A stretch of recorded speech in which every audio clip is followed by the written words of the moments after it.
I'm Dr. Jeff Borenstein, editor of Psychiatric News. I'm here in Atlanta at the APA's annual meeting, and I'm with Dr. Anita Everett, who is the incoming president-elect of APA. Anita, first of all, congratulations on your election to serve in this position. Thank you. So you've had a chance to think about what key issues you want to focus on during your president-elect year and then subsequently as president. Tell us a little bit about that. Yes, thank you. Well, I've been in the APA, active in the APA for a number of years, and more recently been very actively involved in promoting healthcare reform. And so I'm very interested in, some of the follow-alongs with the Affordable Care Act and things that go along with that. So one of the themes I think that I'm very interested in is access to care. We've created on the order of 20 million new Americans that now have access to health insurance that did not before, that have it at parity, and creating access to mental health services is an important focus that I like to focus on.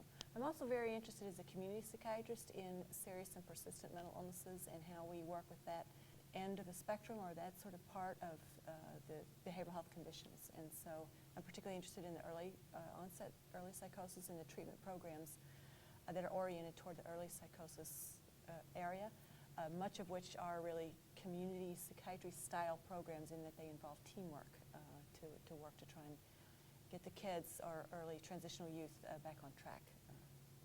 I know that that's been an area of interest for you, and you want to help build upon the work our profession has done for that. What types of things can you see APA doing to help with getting people into treatment as soon as possible? So, I mean, there are a lot of different ways that would come about. So, of course, one would be, a public education and things that might be toolkits for our members, might be events or public information that are there, and might be, working with other organizations that are oriented that way. A number of states have started programs.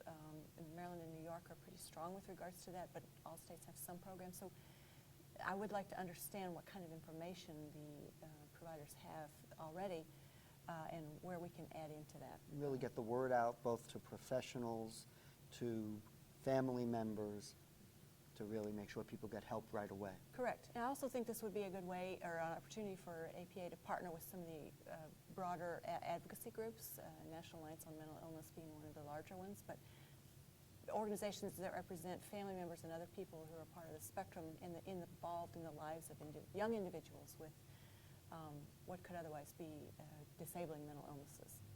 I know you're also very focused on younger members, younger psychiatrists, and I'd like to ask you to say a few words about what you view APA doing to help bring them into the organization, get them more involved.